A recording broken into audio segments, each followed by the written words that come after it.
මොකක්ද උනේ? බයිසිකල් එකේ හැපුණා. එහෙම හැපුණා තමයි මේ අත පන්න නැතුව ගියා. හරි.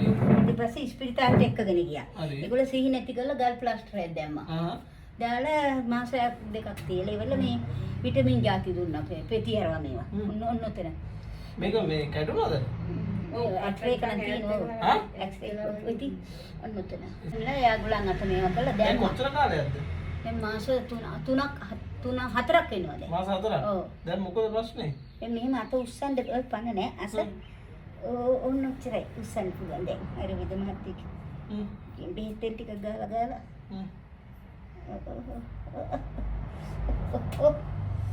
දැන් කරේන්නක බලන්න මෙහෙම. ඔච්චර තමයි. ඔච්චරයි ගන්න. ඔයිට වඩා බෑ. බෑ ඔයිට වඩා බෑ.